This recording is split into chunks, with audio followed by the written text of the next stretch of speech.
Hey, it's Mike over at fishyourassoff.com, and today what we're talking about is how to chum inshore, targeting a certain fish. And a lot of people don't think about it, but chumming works great offshore, so why don't more people do it inshore? The way I look at it is if I'm looking around for whatever it is, today we're talking about redfish. So if I'm trying to find redfish and I can't find any in the places where I think they should be, well, I'll go ahead, instead of me going to them, I'll make them come to me. And, you might have to sit for an hour or two before anything happens, but if you've already been running around for an hour or two, it's kind of a push, you know what I mean? So there's some times where you just can't find them, so on those days, make them come to you. And that's what we're going to talk about here today. So let's just go ahead and look at this. All right, it's the best ways to chum for inshore redfish. Well, just like everything, what do they like? Well, a great little chum bag would have maybe chunks of mullet in it, maybe some cut up greenies, pinfish, whatever bait you can find. Actually, you're really just trying to get a stink in the water. You want to get those fish oils flowing. So all the fish can smell it, because most fish are really going to smell things. A lot of the fish out there are as olfactory, or mostly olfactory, let me say, than they are sight oriented. It's amazing. Even something like a tarpon with these big old eyes, you can have pitch black water basically, throw a dead bait on the bottom and they'll find it. They're not seeing it.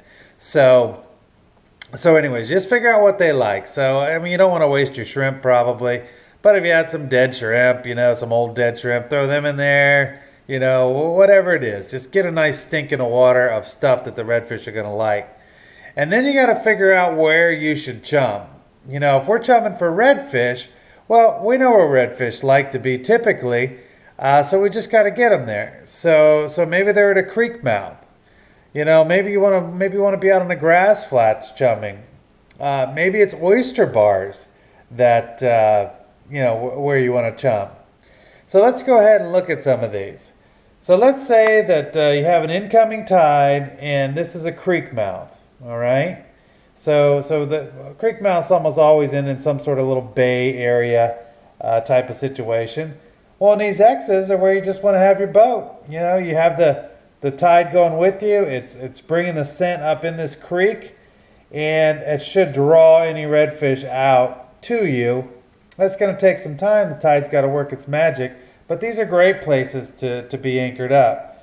If it's a small bay and you can cast to both sides, well, you want to be this guy in the middle here. If it's a bigger bay, well, then you got to pick a side, and that might be based on wind direction or whatever. But that's how you want to set up for it. And you just set and wait for the fish to come to you. Another great way to do it is because you're looking for redfish, is these are oyster bars. You got the tide coming this way.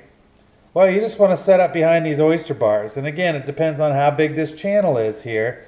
But it's great. If this guy can cast to here and this guy can cast to here and you have that whole area covered, that's really the way you want to do it. As far as the senses triggered, of course, number one is olfactory. It's the sense of smell that's going to attract them. But what you'll also do when you create this nice little slick behind the boat is you'll attract bait fish. Depending on where you are, it might be some little greenies, some ballyhoo, the pinfish. You're going to attract a lot of things that your quarry might want to eat. So it's great because it actually attracts prey and predators. So you have a visual component too once your slick really gets going, your chum slick. And of course, if there's fish there, they're moving around, that's going to keep the lateral line, the way they feel the vibrations in the water from those fish too. So that's also going to help. Now I have a chum bag here. We all know what chum bags look like, but these are great. I got this thing at I think Bass Pro Shops. I don't know. It might have been 10 of them for $4, or I don't know. It might even be. It was really cheap. They're basically disposable, but I reuse them over and over and over again. I just dry them out and then reuse them again. So a real cheap thing like this, just hanging off the back of your boat, it's great. If it gets too gunky, you toss it. If it's not too gunky, well, you get to keep it. But, you know, that's something to think about the next time you're targeting inshore fish. When you're going all the places you think they should be and they're not there, go to a place you think they should be and make them come to you. Instead of you going looking for them all day, have them come to you. You know, you got to keep in mind, you're going to have to sit for an hour or so before that scent really gets going based on the tide and the tide strength.